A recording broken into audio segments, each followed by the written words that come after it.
Okay, hi everyone. Welcome to the sponsored session for Microsoft at PyCon US 2025. The title of our session is Build Modern Apps, Python Apps on Azure. So before we start, we'd like to introduce ourselves. Pamela, why don't you go ahead? All right, so I'm Pamela Fox. I'm in the Python Cloud Advocacy team at Microsoft, which means it's my job to help Python developers be successful with Microsoft products like Azure, VS Code, GitHub, all the different ways that Python and Microsoft intersect. Before Microsoft, I was teaching Python at UC Berkeley. And before that, I was at Khan Academy, where I created a lot of the computer programming courses. I was also one of the first engineers at Coursera, and also before that was at Google, working on the Maps API. That was when I was a JavaScript developer. I was telling Rohit that I'm actually secretly a JavaScript developer, but currently am pretending to be Python. I've always used them both, right? Because I always use Python on the back end and JavaScript on the front end. So I think of myself as a full stack web developer because I just like to make web apps and use whatever I need to use in order to make that happen. Cool.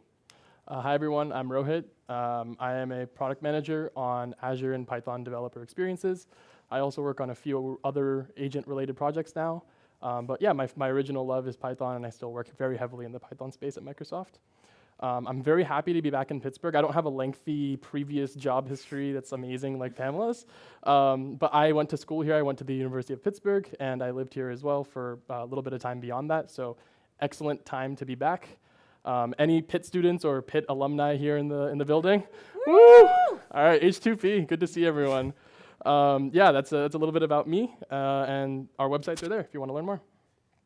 Okay, so now that you know about us, let's cover what we'll do today. So we're going to demo a Python app through the entire developer journey. This app that we built lets people talk about questions related to Pittsburgh's restaurants, and the data is stored in a PostgreSQL database. And we have an LLM as the chat participant that will get us the data and talk about Pittsburgh restaurants with us. Once we cover the local dev story, we'll then take it to the cloud, which is Azure. Let's show a quick demo of what that looks like. So in our tab up here, we have this running locally, you can see. We have a chat just about, this is kind of a template that we have, but we've put the data on Pittsburgh restaurants. If you're from Pittsburgh, you may know of a restaurant that has coleslaw and fries in sandwiches. So I will ask for coleslaws and fries in sandwiches. And just, oh. Did our key expire? Let's see. All right, so this is live. So the models permission. Oh, they added a new permission story. That's fine. So we're gonna, okay. So that's okay, you can see debugging. So what happened is that we're using a personal access token to access the GitHub models that we're using locally. And I just refreshed it before because I wanted to make sure it wasn't expired. But apparently that token actually needs a special permission because when you make personal access tokens with GitHub, you can give them certain permissions. And so it looks like they added that there's a requirement to have a models permission. Very secure. So what I'm going to do is use my other approach where I just open a GitHub code space, which always has a GitHub token stored in it, and I am going to just grab it from the code space because those ones I think always come with the right permissions. So I'll just wait for that to load up here. All right. So part of this talk, I mean, this is good because part of this is just to show, we're trying to show the whole development lifecycle, and this is certainly part of it. And this is my token. Don't steal it. Luckily, this will auto expire. Actually, these ones have a really short expiration, which is good. Super short. So I'm going to replace my token, which is at the bottom of my .env to make it harder for you to see. But of course, if I have to replace it, you still see it. All right. So I'm going to restart the dev server. And now that I have a new token, and hopefully that one has the right permissions. This is what we get for being responsible and making a new token, huh? Yeah, we wanted to make sure that was good to go. It was not good to go. So yeah, it's just starting up both the front end and the back end now, and I'm just going to watch the back end to make sure that it sets up the connection to those models. All right, it did. Okay. All right, you want to try it again? Yeah, let's try it Good luck. again. All right, let's hope this works. It works this time. So again, coleslaw. Where can I get a fine sandwich with coleslaw and fries? Really hope this There we go. It's not red anymore yet. Yet. This is streaming in. Fingers were So crossed, fingers were interesting crossed, thing, fingers I don't were know if any of crossed. you. Oh, good, it's coming in. There we go. So it did successfully grab the right answer, which is Permane Brothers, which is a restaurant here in Pittsburgh. If you're in town, you should definitely try it out. I think they're all in town. Oh, yeah, you guys are in Pittsburgh. Oh, good point. Okay, cool. So I think we can jump to Here you the go. next slide, yes, which is covering what we'll use today and all of the different tools that we have available and that we work on at Microsoft. So for our environment, we have VS Code. We are also using dev containers because it's just a very convenient way of starting up demos and also developing in an isolated environment. We're using the AI Toolkit extension in VS Code. We'll go over that in a second. We're also using Postgres and GitHub Models for our local development and local programming with LLMs. Then once we get into the more advanced stages of development, we will use the Python debugger. We'll also use Pylance, which is the underneath the Python extension you get for free, and GitHub Copilot. And then as we deploy it to the cloud, we will use the Azure Developer CLI. We will also use Azure Container Apps, Azure Database for Postgres, and the AI Foundry extension, which we'll cover. As for our application architecture, here's what it looks like. Nothing too crazy based on what we've talked about. So we have an HTML and JavaScript front end using React. We then also have a Python backend, which uses Fast API. We also use the OpenAI Agents SDK, just a nice, convenient SDK for LLM inference and also tool calling, which is what we'll be demoing here, and SQL Alchemy to interface with our database, which again is Postgres. So let's jump into the code. All right, so we're going to be showing how we set up this environment. So here I've got VS Code. As saying, we're using the dev containers extension. Is anyone using that extension here? Just a couple people. Okay, so what's nice about it is that it's a way of defining a development environment using Docker, and but to add a little bit more so that you can easily open up these Docker containers inside VS Code. And the way that we set up dev containers is we write this devcontainer.json inside our repo, and it describes everything that's needed in order to start up this development environment. So it's really, really helpful if you're trying to make replicable environments for your organization, for your colleagues, so that anyone can get started on your project, right? Because the goal is always when you're a new person at a company and you want to start developing on day one, how do we get it so that new people can just start developing immediately, right? Because I just have so many bad traumatic memories from first day at a company where you get this whole long wiki that says everything you have to set up on your computer, and for me, there were a lot of tears. So, I'm really excited about trying to make it easy to have replicable environments. So you can see in this case, we're actually using a Docker Compose to create this environment. Docker Compose is a way of composing multiple containers together. So we've got first we've got a container for Python 3.12, so that's the Python environment we'll be developing in. And then it is communicating with a PG vector image. So this sets up PostgreSQL with a PG vector extension so that we have a Postgres that's actually running inside the environment. And I really, really like this because I like to have my test databases scoped to my project, because I've got multiple projects that are using Postgres. And so I don't want to have to accidentally have them collide with each other if they're all the local databases are all set up in the system. So this way, the databases are always tied with the code, and I can make sure I'm using the right database for the right code base. So that sets that up, and then we can expose some ports. We can add on some additional features like a node, Olama, stuff like that. We can customize our VS Code, so we can say what extensions should load in this dev container. These are a lot of the extensions we'll be showing today, and these are really helpful extensions to improve the development experience. And then we can set settings. So here I'm saying okay, I want to use PyTest, and I want to use rough for my linting, and this one I want to save. So all of this will set up the environment.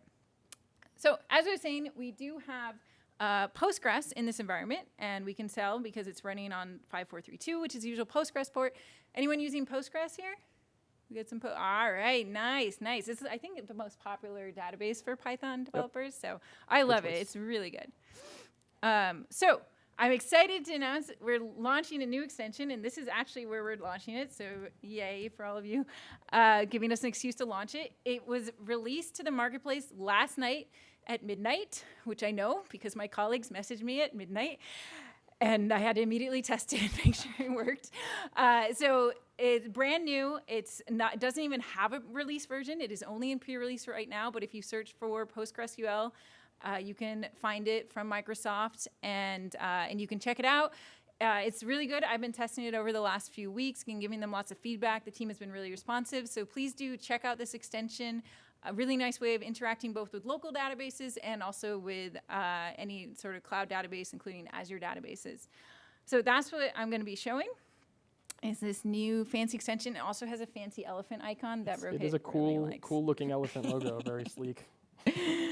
All right, so here I've got my Postgres tables here. I can expand. This is my database, the local database connection. Look at this public schema. Let me see. Let me just refresh. I'll just disconnect and reconnect.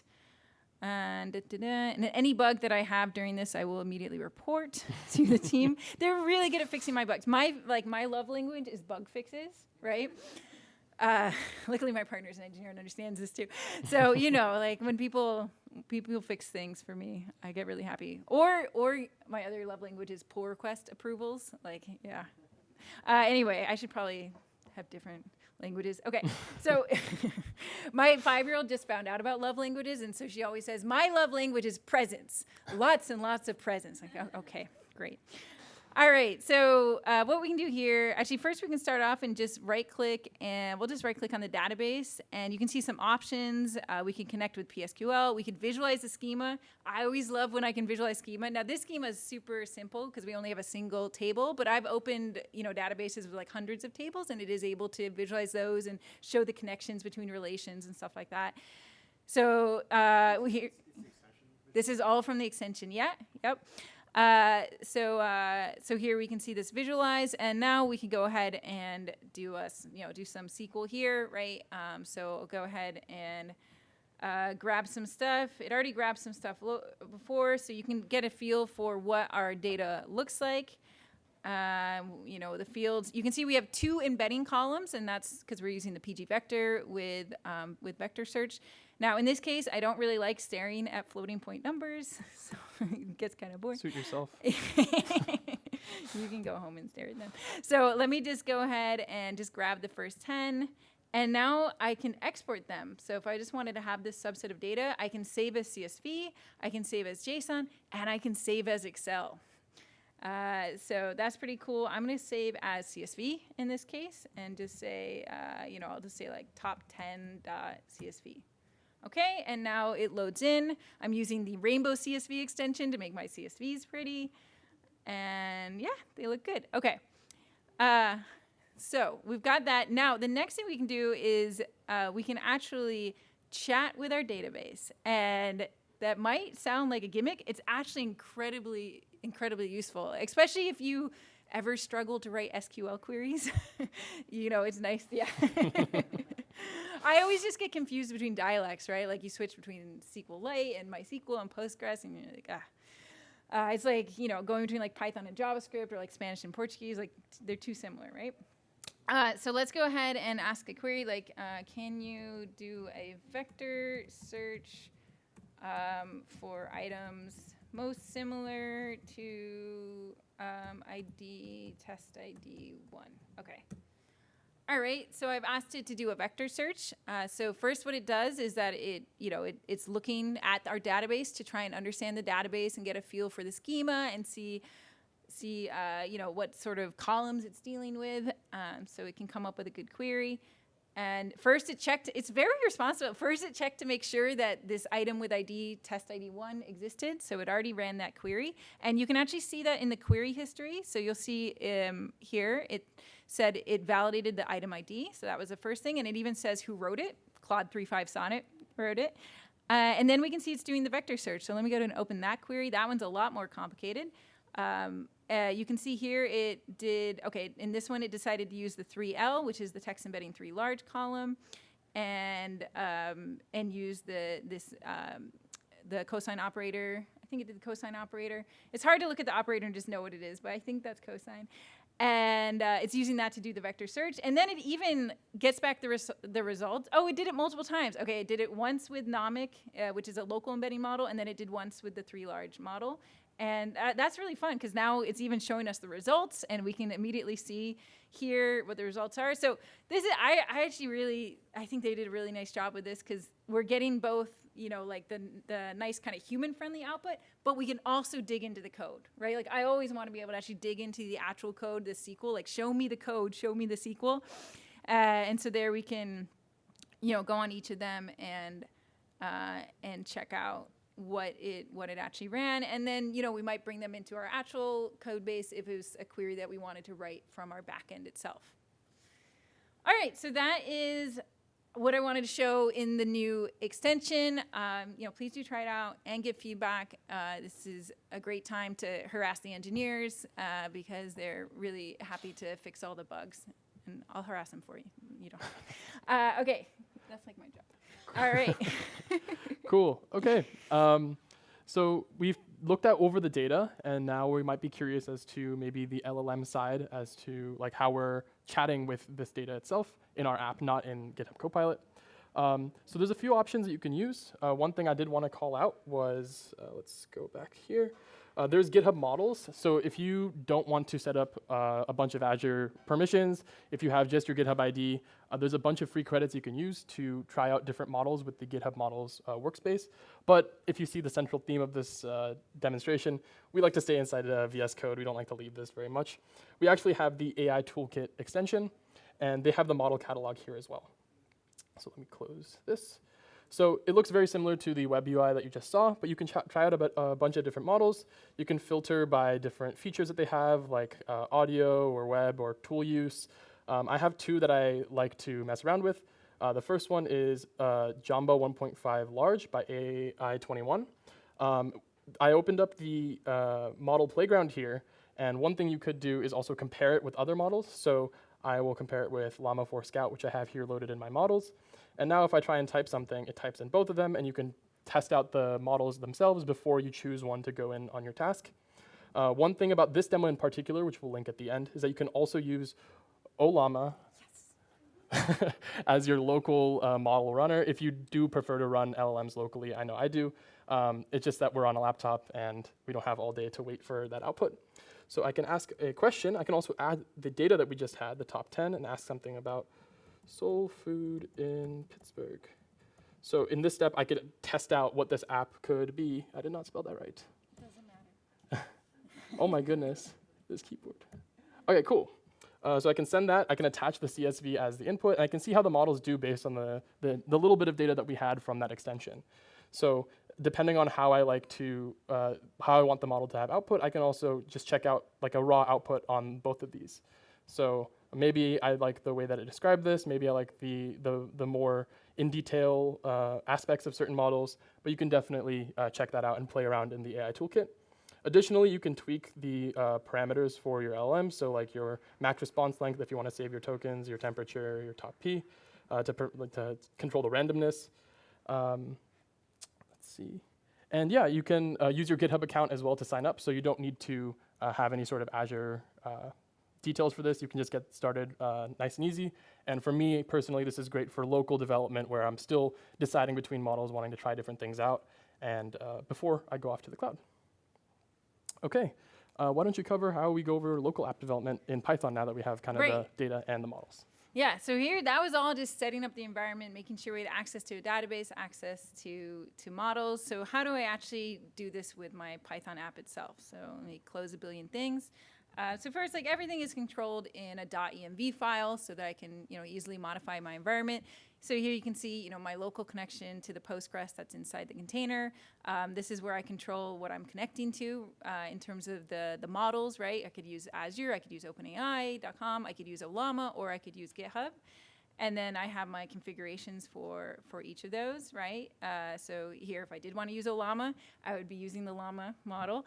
But in this case, I am using GitHub Models, so you can see that I am using GB4o and text embedding 3 large there. So that's all set up there. Now let's look at let's look at this. What happened here? No, we don't want to look at that. We want to look at this one. All right. So we can actually click this light bulb here and see the thought process that happened during this this RAG. So this is called RAG, Retrieval Augmented Generation. It's when you first retrieve information that matches the user's query, and then you give that information to the LLM. So one of the first things that we often do in a RAG flow is a query rewriting step. So we take the user's question, like Rohit said, where can I get a fine sandwich with coleslaw and flies? And we say, all right, LLM, take this user question, which has all sorts of fluff in it, and turn it into a good search query for a database, right? Good. So in this case, it simplifies it dramatically to just sandwich, coleslaw, fries, right? Those are the most important things. It's basically turning it into a keyword search. And this is particularly important when we're doing this with Postgres, because the full text search there, it can do some stuff, but it's not as capable as we might want. So we do that query writing phase, and that does use an LLM in order to turn that user's question into a good keyword query. Then we use that to search the Postgres database, and we do a hybrid search, meaning we do both a full text search and a vector search, combine those results together. And here we get our results, the Primonti, and a few other ones as well. And then finally we send it to make another call to an LLM and say, hey, please answer based off the data, stick with the data, don't go off script. Here's the question, and here are the sources, and we give it the information from the data.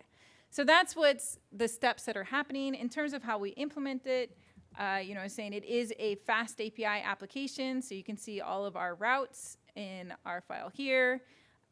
We've got, let me actually show you the back end, the fast API back in here. Of course, when we're using fast API, we get this auto-generated backend, so we can go and actually test out all the routes and check that everything's working here. Okay, we got that. We can do a similarity search. We can do just a search. And then finally, we can call our chat endpoints here. So that is all defined in this API routes function. And let's look at that advanced RAG flow, which is what we saw. So in this flow, we set up 2 agents. This is using the OpenAI agents package. I actually ported to this just like 4 days ago.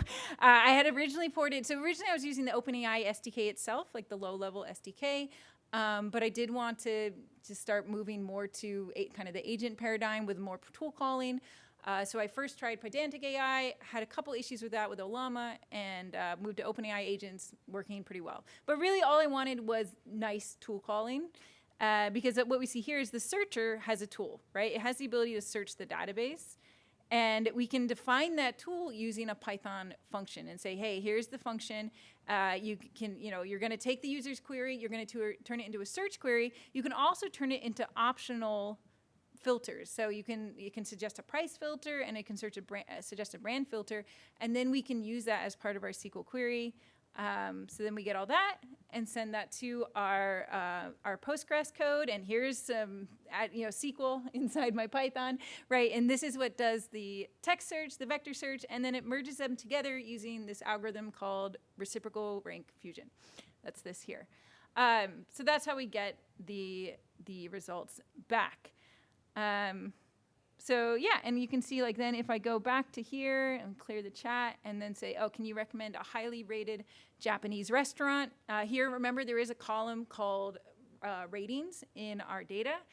So ideally, it only returns restaurants that have a high rating. So we're going to have Rohit comment on whether you like these restaurants. They are definitely Japanese restaurants in Pittsburgh. Yes. Oh, you like the bento? You like the bento one, which isn't in that one. Yeah.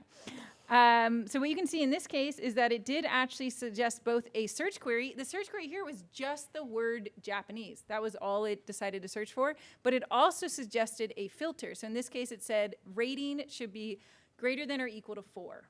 So that's a way where we can both do like a search with more unstructured stuff, but then also do more structured search. And this all uses tools or function calling. Okay, so that's all set up there. Now we are using the Python extension. So you see, we're running this all locally. And we're doing this using what's called so if you look at run and debug, you'll see in run and debug, we have 3 configurations: front end, back end, or front end and back end.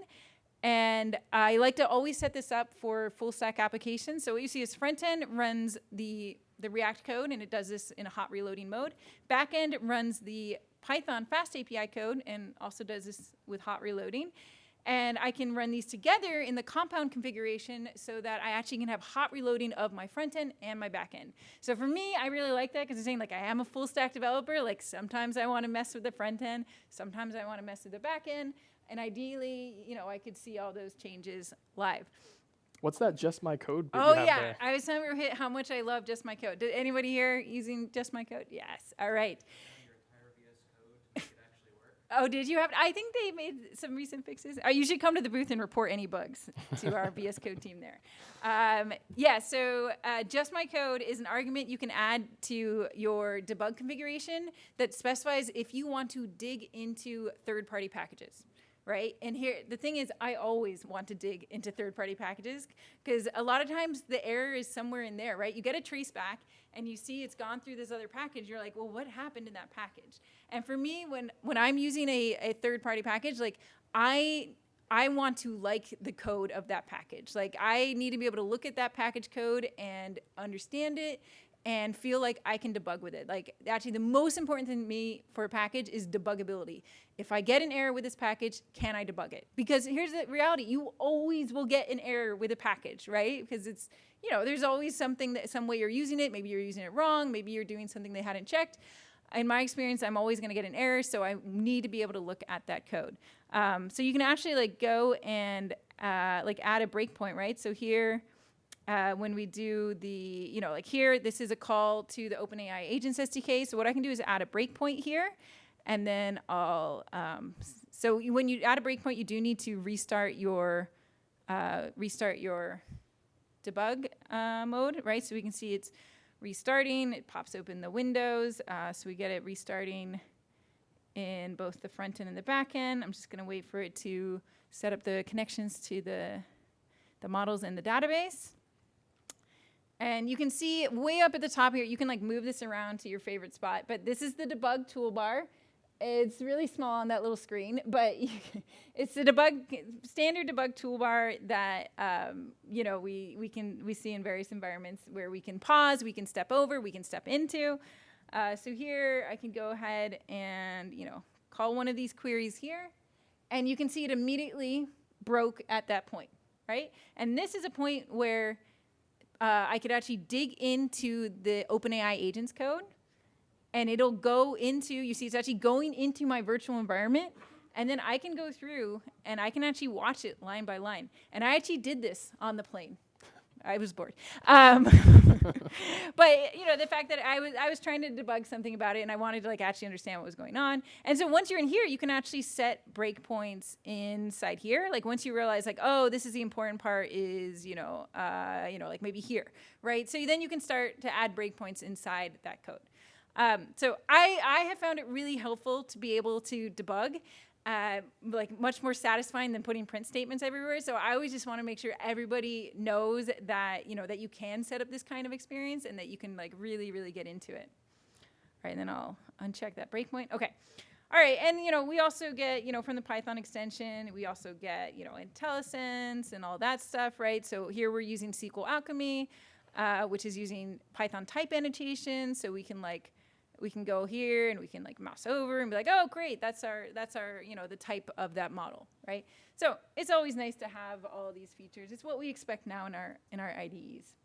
Oh, and we have a testing tab. Any PyTest users here? We should get some. Okay, there we go. So PyTest. Once I discovered it, I was hooked. Read Brian Aaken's book from back to back and was okay, this is awesome. I'm gonna use this. So this, it already knows that I'm using PyTest, and the testing tab discovers all the tests. So I can just go here and run the test. Let's see if they pass. An hour ago, they didn't pass, but we made some fixes. We used our breakpoints. Live testing is always what we like to Oh, look at this. What did we change? Did we change something? Not sure. Oh, maybe snapshot update. I'm also using PyTest snapshot. And yeah, these are all with a snapshot update. Okay, yeah, so in this case, I need to update the snapshots because we did actually make some changes to that test ID, and we didn't update the snapshots yet. So that's great. And the thing is, like, what I can do is you can actually also debug an individual test, right? So if a single test is failing, you can just do right-click, debug test, and then you can go into that test and use all your breakpoints there. Okay, there we go. All right, now, of course, oh, question, yeah. So do you use test-driven development, or do you write the tests after you write the test? Do you want me to lie, or? I want you to be honest. About what. The vast majority of the time, I will write the test after, Okay, that's right? what I do too. There are some cases where it's so hard to test, or sorry, so hard to manually test. If some feature is really hard to manually test, then I will actually write the test first. Or if it's something that's like really slow to manually test, then I might write the test first. But in the vast majority of cases, I will do it after. Okay, yeah. That's what I do too. But I just want to make sure I wasn't lying. Yeah, what I tell people is like, you know, it doesn't matter if you're like strict TDD, TFD, you know, whatever you want to call it. The important thing is that there are some tests somewhere. Like even start with some tests, right? And like when you're interviewing a company, I always ask like, so what's your testing like, right? And so, you know, start somewhere, anywhere. It's because the first test is always the hardest, right? And then it becomes easier and easier. Yeah, I like that discussion. Okay, so now, of course, we need to talk about Copilot agent mode.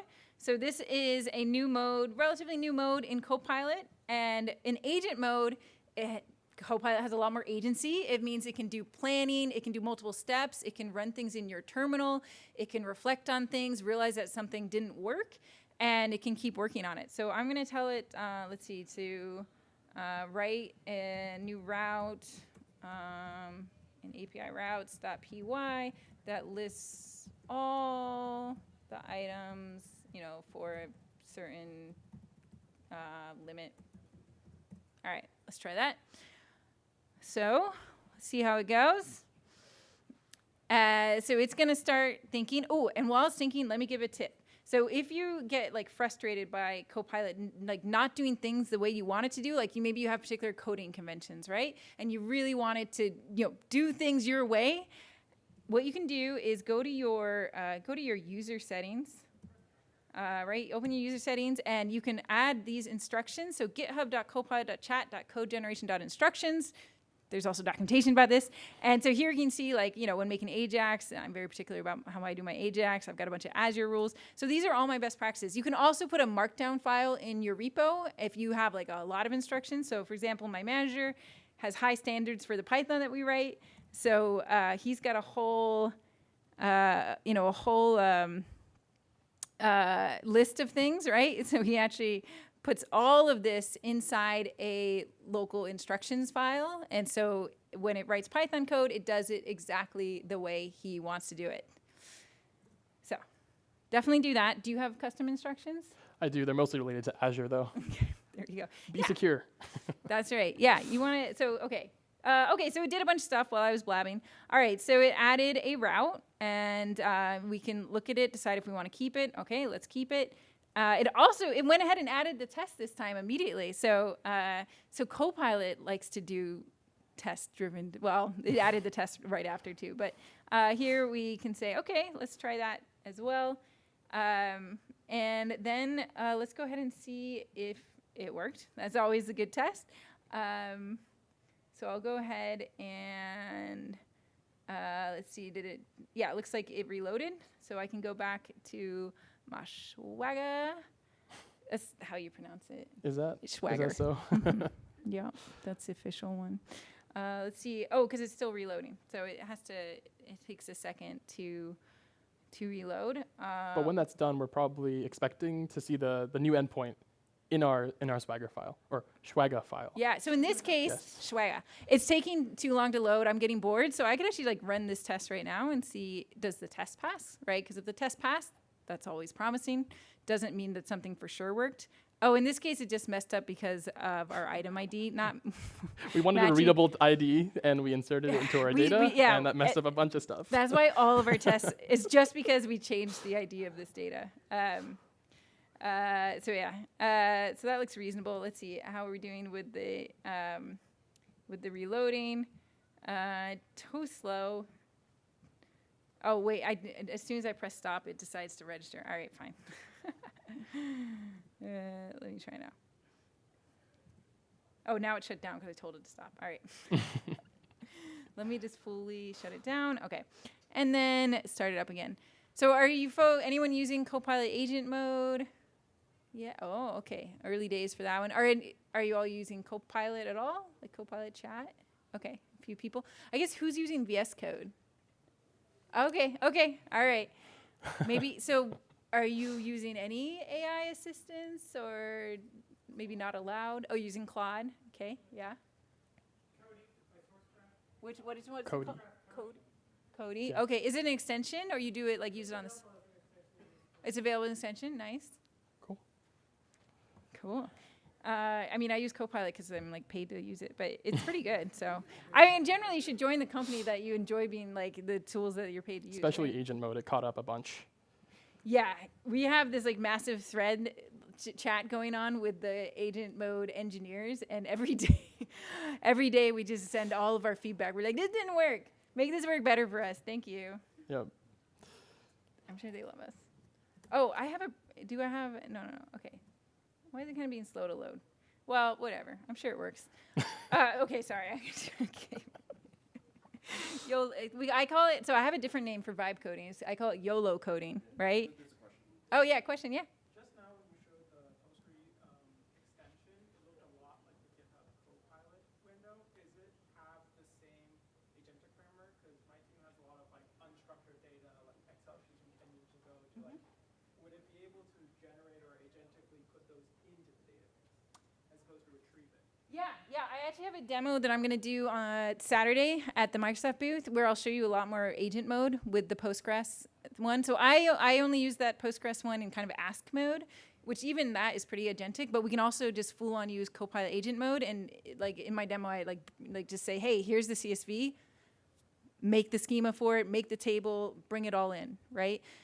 So yeah, it's both the PostgreSQL in itself is quite agentic, but we can also just use it in the context of agent mode. It seems to work pretty well. Okay, told you it works. YOLO. It did work. Okay, so we've covered the local development story here. We went from the data to the model being used from GitHub Models. Again, no special permissions or whatnot required, just a GitHub account. And then we have our app here. Now we'll go over to how we can get this to the cloud. So we have a few options of getting things to the cloud, specifically in Azure. You can use the Azure portal if you really want to. You can use the Azure CLI. You can use the VS Code extension in VS Code for Azure. But I personally like to use the Azure Developer CLI. This lets you define infrastructure as a code. And then you can use a simple command in the CLI to deploy that all to Azure.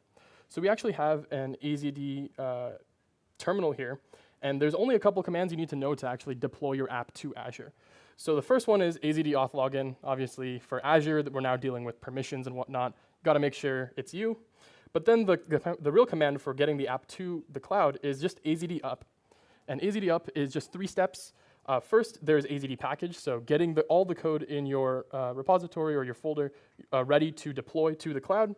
Then the next step, which is probably what you think about when you get things to the cloud, which is AZD provision, which gets the actual resources allocated for you in Azure. That does take some time. They do give you a link if you want to watch that in the Azure portal, the deployment process. Just check in on it. Usually, I just go get some coffee and come back to my desk, just because it takes a good bit of time. You can see in the deployment for AZD provision, we have all of our resources being spun up that are being used in the app that we are talking about. And then finally, after everything's set up and the database is ready, then we run AZD deploy, which actually gets your code onto the services that you want in Azure. So when that's done, it gives you an endpoint, and that endpoint is live. You can go and access that endpoint, and now that's your app deployed in the cloud. So like I said earlier, there's some infrastructure as code that you can take a look at and work on to get everything AZD up ready. Again, AZD up is technically 3 commands, but you just need to run 1 in your terminal. So going into main.bicep, bicep is one of the infrastructure as code languages used to define cloud resources in Azure. Personally, I find it a bit challenging to write just because I'm not in the cloud infrastructure space. But you can use GitHub Copilot to do that. There's also the Azure extension for GitHub Copilot, which I strongly recommend. It's just like the PostgreSQL one. It just augments GitHub Copilot with extra capabilities that are determined for a specific task. So there's one for Azure, which will help you write bicep. And that's just from knowing the roadmap, it's going to get a lot better really, really soon. So once you have that, you can actually, inside VS Code, take a look at what that looks like. My favorite feature is just hovering over making sure it's the right button. Yes, the visualizer. So if you want to take a look at all the resources deployed into Azure with your bicep file or what it would deploy, you can take a look at this bicep file. You can zoom in. Just a couple of key ones you can take a look at, like container apps, for example, is the one that we're deploying to, and so on. So really cool feature as well. Going back into our GitHub Copilot, just to show off the chat participant feature, Pamela was talking about how there's agent mode and there's our ask mode. Ask mode enables chat participants, so custom extra agent functionality for a particular task. We have the Azure extension, so we can ask Azure, and then we can ask a question like, can I deploy serverless GPUs on or with Azure Container Apps? I can't type today, but Really, the LLMs don't care. Very good with typos. Okay. So it's now working with the Azure agent in VS Code and GitHub Copilot. You can take a look at the references used, and as you can see, the agent went on our Microsoft Learn documentation, so you don't have to go on the docs yourself. You don't have to find the right article yourself. You can just have that all stay within your VS Code and your GitHub Copilot setup. Cool. So like I went over with the local scenario with GitHub Models, there's also the Azure AI Foundry extension, which is very similar to what you've seen. You can see the models that we've deployed here. So we have our GPT-4o mini, and then we also have our text embedding 3 large. On top of that, there's also a model catalog here, very similar to what you've seen in the GitHub model space with the AI toolkit. You can, this time, instead of spinning one up on GitHub, you can just one-click deploy to Azure. That makes that process nice and easy. Additionally, there's a bunch of things you can filter by, and then also there's some code samples in there once you want to get started. So generally, with the difference between GitHub Models and Azure is that GitHub Models has a token limit. So once you've hit your token limit, you have tried out the models, you think that you want to take it to the cloud. That's where the Azure AI Foundry extension comes in. It's a similar story, just now you actually have a deployment in the cloud that's tied to your Azure account. Okay, that's all I wanted to cover on my end. Do you want to load test this? Yeah, we got it in the cloud, so does it work? You didn't even check? No. It works. It works, of course. So here we go. It should look really similar. And here we go. It's working in the cloud. But of course, once it's in the cloud, we want to make sure it doesn't work just for us. It can work for lots and lots of users. So that's when we want to do some load testing, right? And see how much load can our app actually handle. Can it handle 10 test users, 30 test users, 100 test users? Have we set up all the scaling correctly to be able to handle that? So to do load testing, I'm going to use a tool called Locust, which is a Python package. Anyone here using Locust? Nice. All right. It's really cool. I'm sure more of you will use it after this immediately tonight after dinner. Okay. All right. So what I do is I just type Locust in my terminal, and I've already set up a Locust file. So it's very Python friendly, where we just say, okay, we're simulating this user. The user is going to kind of like go to the home page. They're going to click around. They're going to wait 5 seconds. And then at that point, they'll just randomly send one of these messages off. And then they're going to wait 5 seconds again. They're going to ask a follow-up question, right? So we're trying to simulate a user that is, more realistic than just us hitting up an endpoint with like 100 users at the exact same time, right? So Locust is really great for being able to define semi-realistic user behavior. All right, so I go ahead and use the Locust command, and it's going to start up this like kind of local UI where I can set up the load test. Also, you do have to add the locust package to get this Yes. CLI command. That's true. So here's the locust package, and then I'm also want to open up my container app because I want to see if it's scaling. So I'm just going to run azd show so that I can get a quick link to the portal. Okay, let me go there, open the portal, and find my container app here. So Azure Container Apps is basically like a managed Kubernetes.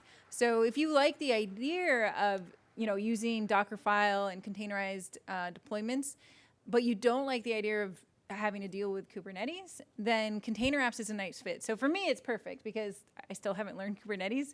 I think it involves a lot of YAML or Helm or something. But I do actually really like using Docker files since I can do them like locally and in the cloud. So Container Apps is like a happy medium there where we get the advantage of the scalability of Kubernetes without having to do as much Kubernetes administration. Now, you might all, how many people here are like Kubernetes users? Maybe they're all experts. Oh, okay. Nice job. Me too. All right, so what we're going to do, first we're going to just check our scaling rules. So what we can see is that for our container app, it has min replicas 1, max replicas 10. It doesn't like when I just like click near it. Okay, not going to click near it. Okay, and then we can see we're using the HTTP scalar rule, and this is a rule that just says for every 10 additional concurrent requests, it's going to add another replica, right? So if we send it like 30 requests at the same time, it should be like, oh, I think I need like 3 replicas for this, right? So now I'm going to go ahead and go to my replicas tab and check how many replicas I have running right now. Should just be 1, okay? All right, so there's 1 replica running right now. So what we're going to do is start up this load test, and let's see, there's our host, number of users. Are we going to go 30, 40, 3,000? No. 50. I don't know. 50 All users. right, you let's asked go. for 50. Keep in mind, this is like actually using our Azure OpenAI quota. Hey, it's Microsoft's account. All right. So we started up the load test. I always like to go to the charts tab. It's really cool. It'll show you the ramp up. And we did say it, we said 50, but we said 1 user is joining per second. That's a little more realistic than 50 users just running to your app, right? So you can see it's ramping up. And let me go to the replicas tab, and I should have side by sided these. Okay, we're still at 1 replica right now. We're seeing about 20 users, but they may not all be sending 20 requests per second. That's the thing, because remember we did like kind of stagger our user activity. So if we look at requests per second, we've got into a max of not even that high. Right now it's only looking at like 10 requests per second. So we really want that to ramp up more, but let's go ahead and check out our replicas. All right, so it's already ramped up. You can see that basically it's kind of queued up a few. So we've got 2 running so far. It's got 2 more that it basically is like getting warmed up and ready to run. So we're almost, okay, we're now at our 50 users that you requested. We don't know what the users are all doing right now. They might be just sleeping. Remember, you had that time.sleep in there. But getting to about 4 or 5 replicas is what I would expect. So we can do that, and then what we can do is go to like our. I actually haven't checked to see if I've hooked up Azure Application Insights, but we can go see, and hopefully I did. So here you can see. So we'll do like the last 30 minutes, and we can check to see. You can see server requests have gone way up. We didn't have any failures, so that's great. That means that we don't have any quota issues or whatnot. So that's what we would do: run the load test, check the logs, check the performance, check the CPU usage, check the memory usage, all of that stuff to see if we need to do some additional configuration, right? So we can do it all. We can do that front end, we can do the back end, we can do a little infra. Now, ideally, you're at a company where you've got people that are like specializing in infra, specializing in front end, but you never know. Sometimes you're doing it all, and I think it's nice when you can do that. All right, so that is Locust. I guess we could stop it so that there's they're not hammering our app. It didn't break. And yeah, so now we've load tested, so now we're feeling pretty good. And then we're on to next steps. Yeah, so that was our demo. Again, also on top of the Locust load testing, if you want to have a managed service, there's also an Azure service for that. But Locust is Python. We like Python, so. Well, Azure load testing does actually support Locust now. Oh, okay, cool. As of like a couple months ago. So yeah, if you don't want to run the load test on your own machines, you can run it on Azure load testing, and then you can simulate different regions. Like if you were like, Australia users are telling us that the app's not loading very quickly, right? You could actually simulate a bunch of users from Australia, and you can give it a locus file, which is really cool. Cool. All right, so just a few follow-up steps. If you want to try it out yourself, we have the code and tools used. We have a link shortener at Microsoft that's aka.ms, so aka.ms/pycon25/demo.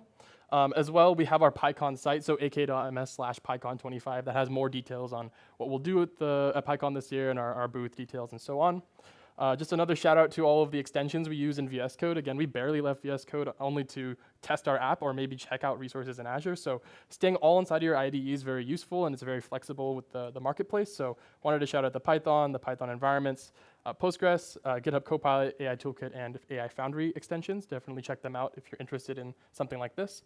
Additionally, we also have the hosting services we use, which is Azure Container Apps and Azure DB for Postgres for our data. Cool. So one last slide. We also have a booth at the Expo Hall. I think the Expo starts tomorrow. So tonight? 5 o'clock. 5 o'clock. Yeah, join us there. We'll be around. We'll have swag. We'll have demos, giveaways, cool people. And we also have a bunch of pins and stickers. There's some on the left there. We have the VS Code one. We have AI Toolkit. We have a bunch of our cloud advocacy mascot Bit, which is a cute raccoon. And again, aka.ms/pycon25 for more info for what we're up to. We have theater sessions that will cover GitHub Copilot for specifically Python development. We have our advocate panel. I believe Pamela will be on that, talking about our cloud advocacy at Microsoft. Excel for Python, if you're using specifically Excel. We also will dive into Postgres, building agents in VS Code, and agents with Azure functions. So thank you so much. Really excited to see you at the booth. Yep.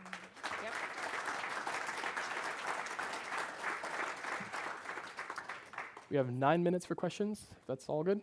Yeah. Questions? We love questions. There is a microphone as well available. If you wanna. Okay. All right. So I think he's gonna come to you with the mic. When you're doing the comparison of different models, is there any way to keep like a journal of like, here's all the different examples I did, so you can show your team lead that you did your homework? And There is an export function, I believe, for the response returned by the agent in the toolkit. okay, but it's not like I could keep like for I don't know, like Jump or RStudio, where you kind of build an RTF journal where you could copy it all so you can see it all. It's just you download the little pieces and you assemble it yourself. Yeah. I don't know that it has the AI Toolkit extension has that feature yet. We can definitely pass that on to that team.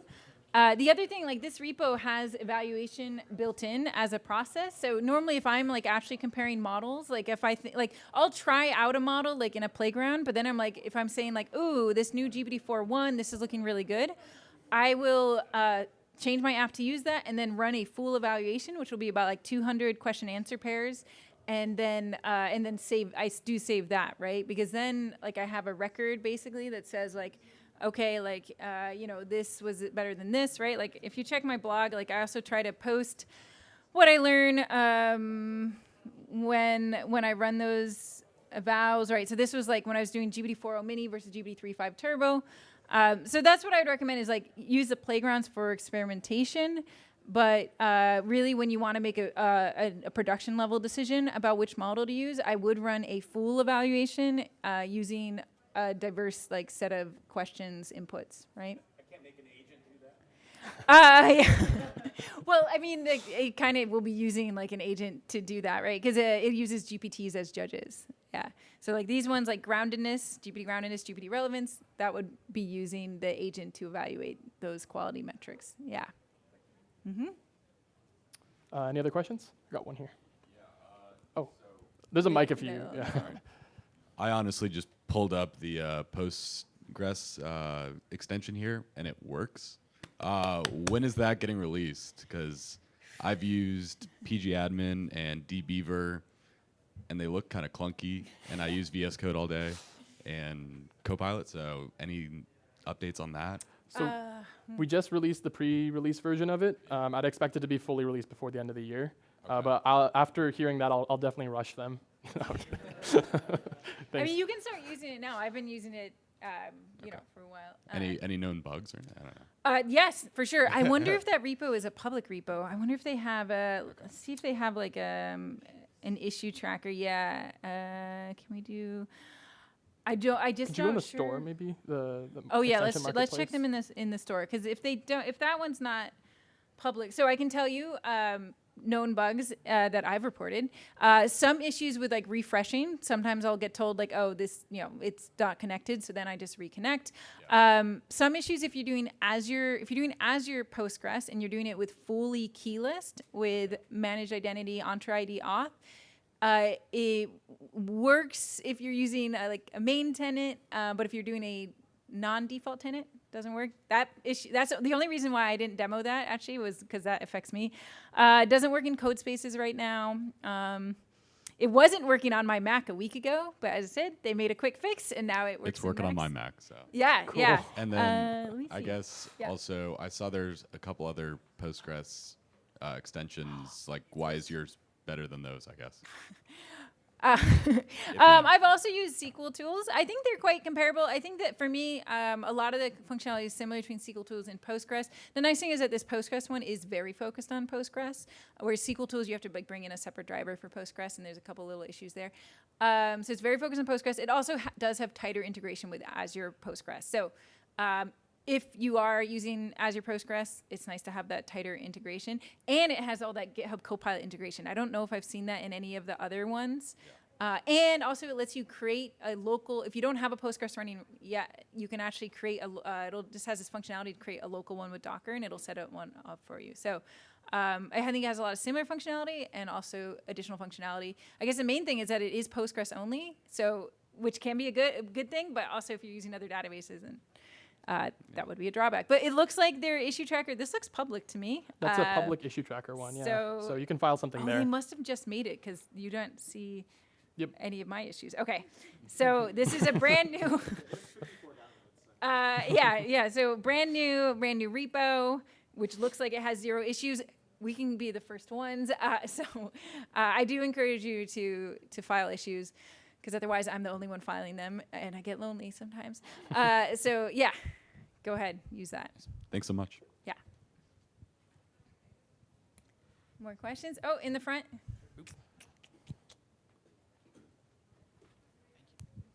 Yeah, I did have a question, but first I wanted to thank you, Pamela. I've used your RAG demos yeah, a that whole one. bunch. They're Very awesome famous. for learning and everything. Definitely check them out This one. if you haven't already. Yeah. Yeah. But so you mentioned in the demo here, you switched over to the OpenAI agent SDK. And obviously, so that gives you access to create different tools that the agent can use. But in this scenario, did it really, other than learning that, did it really help anything? Because you probably only had just that one tool versus manually doing like a lookup in a search index or whatnot. Yeah, that's a great question, because this is my whole debate. I usually actually tend to tend to be like really low level. Like, I don't want to move to a higher level abstraction in terms of frameworks unless I really think the framework is going to give me something good. So why don't we just look at the original PR where I ported to Pydantic AI, because they're actually really similar looking, right? So you can kind of see how things change, right? So when I was doing it just with the low level code. We were, let's see, going here, right? You can't even actually see the code. That was particularly gross. I think I got rid of it in the OpenAI agents PR. So the hard thing is when I'm not using one of the agent frameworks, I need to define my JSON schema for my function call in JSON schema. So so I had 2 big benefits. One is that I wanted to be able to define my functions using Python.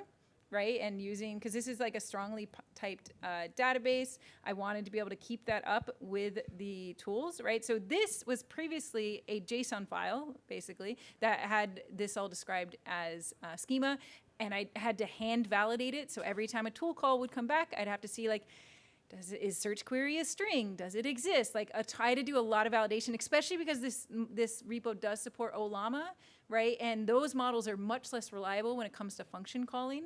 So I really wanted to have good validation.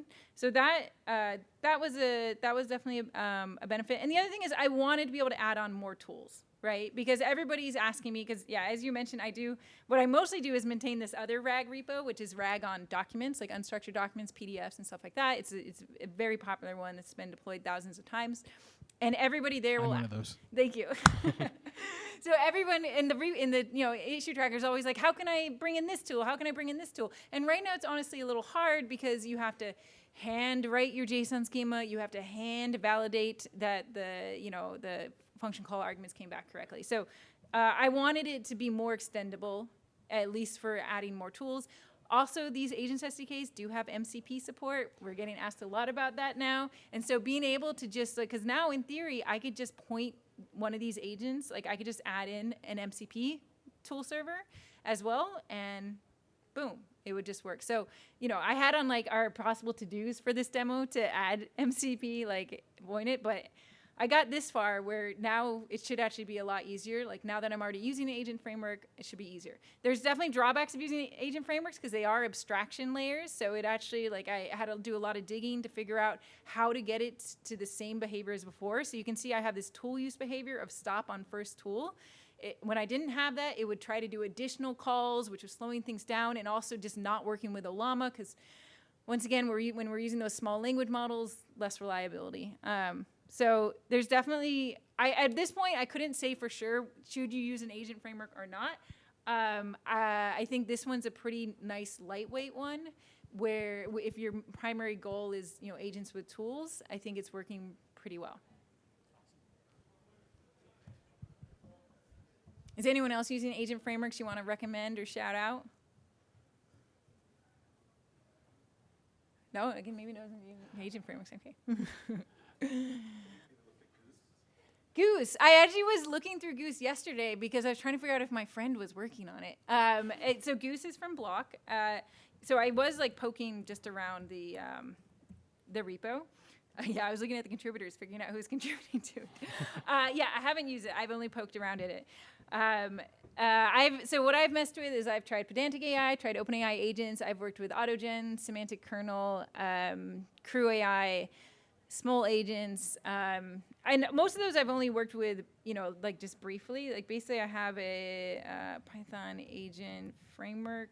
Yeah, there we go. So I have this repo here where I, made examples across all the top frameworks, LangGraph, Llama Index, just to experiment with different agent architectures. But truly, you don't understand whether an agent framework is going to work unless you try it out for your existing app. Right? That's the hard thing is that I can make all these examples and show you theoretically how things work, but the most useful thing is to try and port an existing app to use a framework and then say, okay, did we get enough benefit out of that? Or was it too inflexible, right? Were we fighting against the framework? And that's always the hard thing about frameworks. And so right now I don't have enough experience to say how often you might find yourself working with the framework versus fighting against it. That's why I was asking if anyone else wanted to do any shout outs, because I want to learn from other people what your experience has been like so we can, share that knowledge. I feel like before MCP, there wasn't much incentive to make an agent framework that's all-encompassing, but MCP made tools explode, and then everyone wanted an easy way to call tools, and also now conveniently call whatever model you want underneath. So it worked out for the best. And if you were familiar with the chat completions and original function calling API, from now it's a big a big change, which is good. Well, I can show you because we're still using that. We're still using an Azure Search OpenAI demo, and honestly, at this point, I'm not sure if I want to port over to an agent framework. But I can show you generally what is that?